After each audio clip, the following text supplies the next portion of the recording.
మరిన్ని రాష్ట్ర వ్యాప్త వార్తలు సంక్షిప్తంగా వేగంగా చూద్దాం.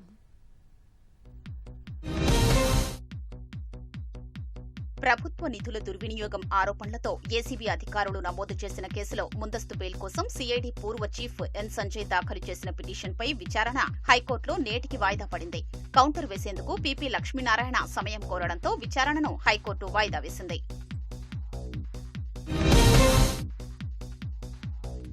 సోషల్ మీడియా పోస్టుల విషయంలో వర్రా రవీందర్ రెడ్డి భార్య దాఖలు చేసిన హెబియస్ కార్పస్ పిటిషన్పై కౌంటర్ వేయాలని పోలీసుల్ని హైకోర్టు ఆదేశించింది.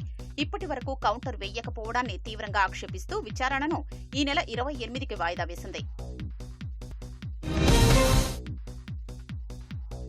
ప్రభుత్వ ప్రధాన కార్యదర్శి కె విజయానంద్కు ఇంధన శాఖ బాధ్యతలు అప్పగిస్తూ ప్రభుత్వం ఉత్తర్వులు జారీ చేసింది. ఇంధన శాఖ ప్రత్యేక ప్రధాన కార్యదర్శి ఏపీ జెన్కో సీఎండీగాను పూర్తిస్థాయి అదనపు బాధ్యతలు అప్పగిస్తూ ఆదేశాలు వెలువడ్డాయి. జాతీయ బీసీ సంక్షేమ సంఘం ఏపీ కమిటీ కార్యవర్గ సమావేశం రాజమహేంద్రవరంలో నిర్వహించారు.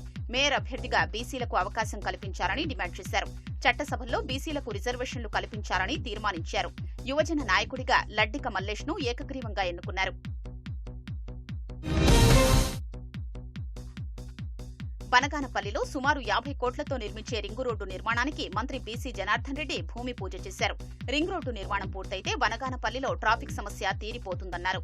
సీఎం సహకారంతో నిధులు మంజూరయ్యాయని తెలిపారు. ఎస్సీ వర్గీకరణపై ఒంగోలు కలెక్టర్ కార్యాలయంలో కమిషన్ చైర్మన్ రాజీవ్ రంజన్ మిశ్రా అభిప్రాయాల్ని స్వీకరించారు.